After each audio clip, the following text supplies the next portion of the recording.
지금까지 들어온 주요 뉴스 정리하고 가겠습니다. 오늘도 김영민 아나운서와 함께합니다. 어서 오세요. 네, 점심 먹고 한잔 하면서 듣는 영민한 뉴스 시간입니다. 네, 첫 번째 소식 아주 기분 좋은 소식입니다. 우리나라 20세 이하 대표팀이요 8강에 진출을 했죠? 네, 그렇습니다. 피파가 주관하는 20세 이하 선수들의 축구 국가대항전이죠. 예. U20 월드컵에서 우리나라가 당당히 8강에 진출했습니다. 이 김은중 감독이 이끄는 한국의 U20 축구대표팀, 한국 시간으로 2일 아르헨티나에서 열린 에콰도르와의 대회 16강전에서 3대2로 승리를 했죠. 한국이 전반전에 이영준, 배준호 선수의 연속 득점으로 앞서가다가 이제 페널티킥으로 1점을 내줬습니다. 예. 그렇지만 후반전 시작 직후에 최석현이 다시 득점에 성공하면서 스코어를 3대1까지 벌렸고 에콰도르가 마지막에 이제 추격골에 성공을 했지만 한 골 예. 차이로 우리가 승리를 거둘 수가 있었습니다. 이렇게 한국이 U20 월드컵에서 8강 진출 이상의 성적을 거둔 것은 1983년에 4위를 했고 1991년에 8강 진출, 2009년, 2013년에도 8강 진출, 그리고 2019년 준우승 거둔 이후에 이번이 6번째입니다. 저도 그랬지만 오늘 조마조마하면서 보신 분들도 참 많았을 겁니다. 아시아 대표 가운데는 8강 진출 우리나라밖에 없었던 거로 저는 봤는데 그렇죠? 네, 우리나라 이번 대회 8강에 오른 유일한 아시아 팀인데요. 예. 이 김은중호가 오는 5일 오전 2시 30분 또 8강전을 치릅니다. 강호 나이지리아와 준결승 진출을 다투게 되는데 이 우리나라와 나이지리아 경기뿐 아니라 콜롬비아와 이탈리아, 미국과 우루과이, 이스라엘과 브라질이 8강전에서 맞붙게 됩니다. 우리나라 선수들 정말 파이팅했으면 하는 그런 마음입니다. 네. 하지만 반대로 눈살 찌푸리게 하는 소식도 있습니다. 이 월드 베이스볼 클래식 기간에 우리 선수들이 술을 마신 사실이 확인이 됐어요. 그렇죠? 네, 지난 3월에 일본 도쿄에서 열린 월드 베이스볼 클래식 WBC 대회 기간에 예. 우리 선수들이 술집에서 늦은 새벽까지 술을 먹은 사실이 드러나서 파문이 인 건데요. 지금 당사자로 지목된 인물들은 SSG 랜더스의 김광현 선수, NC 다이노스의 이용찬 선수, 그리고 두산 베어스의 정철원 선수입니다. 이들이 3월 8일 호주전, 그리고 3월 10일 일본전 전후로 술을 마신 걸로 드러났는데요. 구체적으로 어느 날에 술을 마셨는지는 이 보도와 선수들의 주장에는 좀 차이가 있는 상황이기는 합니다. 예. 그런데 당시의 경기 결과가 이 호주에도 7대 8로 패했고 일본에는 무려 4대 13으로 대패했기 때문에 지금 이 사실이 드러나면서 여론의 문매를 맞고 있는 그런 상황입니다. 결과가 그래서 더욱 그러할 겁니다. 음주를 한 선수들 사과는 했죠? 네, 선수들이 각자 기자회견 열고 팬들에게 사과했는데요. 예.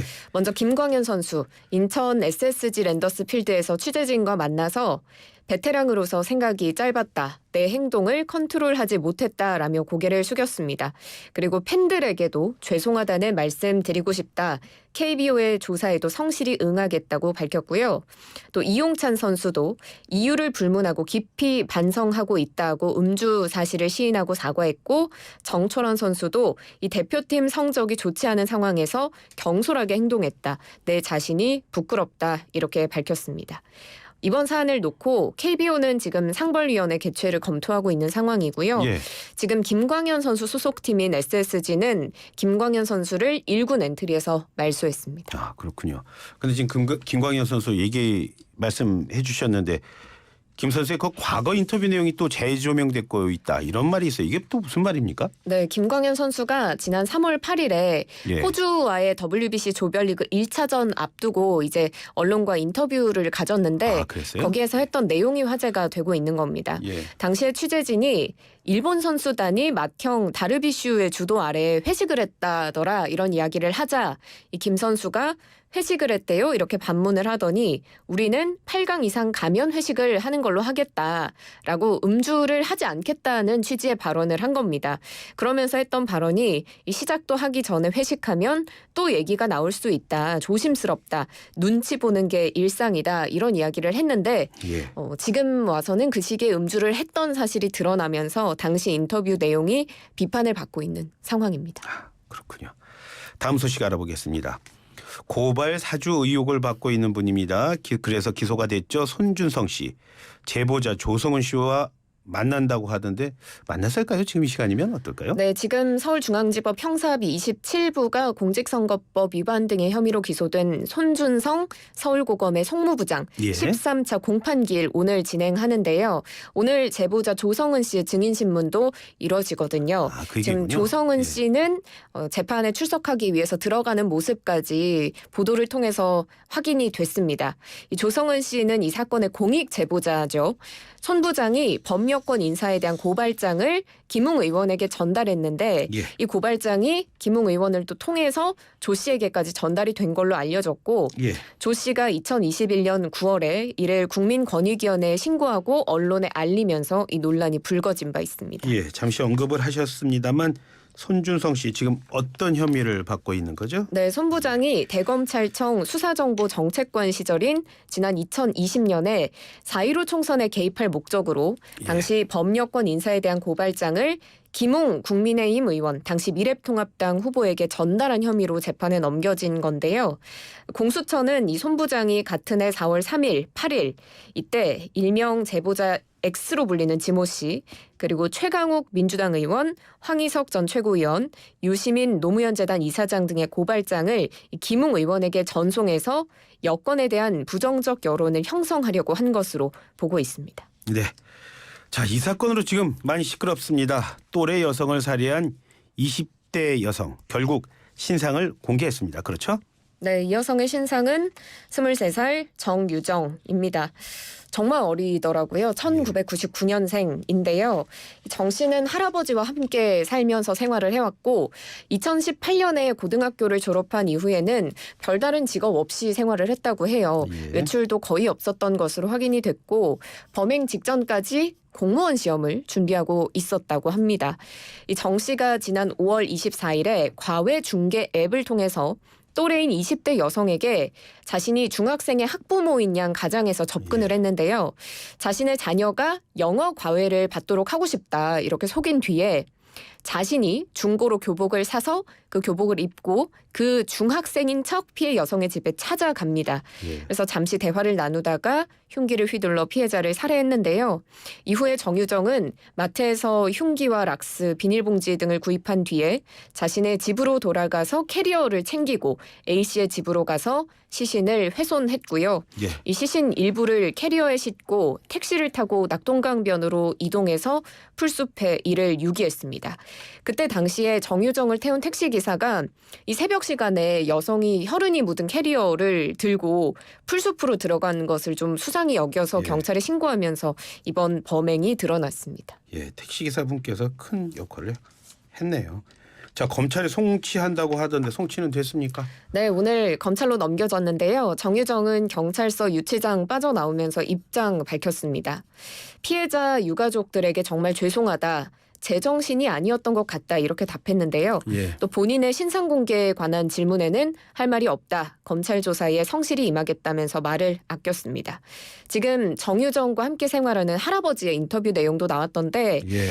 내가 손녀를 잘못 키운 죄로 유족들에게 100배 사죄하고 싶다 이런 심경 밝혔고요. 다음 달 10일이 공무원 필기시험 날인데 상상도 안 했던 일이 벌어졌다 이렇게 밝혔습니다. 왜 이런 끔찍한 범죄를 했는지 지금까지 확인된 내용 한번 정리해 주시죠. 네, 그 이유가 참 황당했죠. 살인을 해보고 싶어서라는 것이 이유였는데요. 이 정유정이 긴급 체포가 된 이후에는 우발적 범행이다 이렇게 주장을 했는데 예. 경찰이 계속해서 추궁을 하고 가족들이 설득을 하자 이런 이유를 댄 겁니다. 실제로 정 씨가 이제 경찰의 디지털 포렌식 조사를 해본 결과 이 범행을 하기 3개월 전부터 살인 혹은 시신 예. 없는 살인 등을 집중적으로 검색한 것으로 확인이 됐고 또 평소에 방송을 통해서 범죄 수사 프로그램 이런 걸 보면서 잔혹범죄 계속 학습해왔고 또 도서관에서도 범죄 관련 소설 빌리기도 했습니다. 근데 지금 다양한 분석들이 나오지만 일각에서는 정유정이 이 피해자의 신분을 훔치기 위해서 범행을 저지른 것은 아닌가 이렇게 분석하고 있더라고요. 이수정 경기대학교 범죄심리학과 교수가 이 피해자가 온라인에서 인기 있는 과외 교사였지 않나. 예. 이 정유정은 공무원 시험을 준비하던 사람이었는데 자신의 핸디캡을 극복하기 위한 방법으로 이 피해 여성의 아이덴티티, 정체성을 훔치려고 했던 것 같다. 이렇게 분석하고 있습니다. 말씀대로라면 중고로 교복도 사 입고 또 마트에서 락스까지 사서 준비를 했는데 이걸 누가 후발적으로 또 보겠습니까? 다음 소식 알아보겠습니다. 경찰관이 성관계 영상을 불법 촬영한 게 이게 또 드러났다고요? 네, 소개팅 앱으로 만난 여성 20여 명과 성관계를 가지고 이를 불법 촬영하는 등의 성범죄를 저지른 남성이 현직 경찰관으로 밝혀졌습니다. 예. 수원지검 여성아동범죄조사부는 성폭력범죄처벌법 위반, 증거인멸 교사 등의 혐의로 이 32살 경장 A씨를 구속 기소했다고 예. 밝혔는데요. A 경장이 지난 2016년 6월부터 2021년 11월까지 소개팅 앱을 통해서 만난 26명의 여성과 성관계를 하면서 이를 이들의 동의 없이 28회에 걸쳐서 촬영을 했고 또 해당 영상의 17건을 소지한 혐의를 받습니다. A 경장이 소개팅 앱에서 경찰 제복을 입은 사진을 올리고 활동을 했다고 해요. 예. 그래서 피해 여성들은 경찰인데 불법 촬영 같은 일은 하지 않을 것이라고 생각하고 별다른 의심을 하지 않았다고 하고요. 그러다가 피해자 중에 한 명이 불법 촬영 사실 알아내고 지난 3월에 검찰에 이를 고소하면서 조사가 시작됐습니다. 조금 전 말씀하신 대로라면 증거인멸 혐의도 추가한 것 같은데 그러면 증거를 인멸하려 했다는 어떤 의혹을 받는 거 아닙니까? 그렇죠? 네, 그렇습니다. A씨가 지난 4월에 경찰의 압수수색이 시작되자 이 불법 촬영물을 저장해놨던 하드디스크가 있는데 이걸 버리도록 여자친구에게 부탁한 혐의를 받고 있는 겁니다. 그래서 A 경장은 해당 수사가 시작이 되면서 직위 해제된 상태고요. 예. 경찰은 조만간 A씨에 대한 징계 절차 진행할 계획입니다. 지금 고소장을 접수한 검찰 관계자는 피고인에 대해서 죄에 상응하는 처벌이 이루어질 수 있도록 할 것이다라고 밝혔고요. 예. 피해자들에 대해서는 심리 상담 등의 피해 회복을 위한 지원 절차 계속해서 진행해 나갈 예정이라고 밝혔습니다. 네. 지금까지 김영민 아나운서와 오늘 들어온 주요 뉴스들 정리해봤습니다. 오늘 말씀 고맙습니다. 고맙습니다.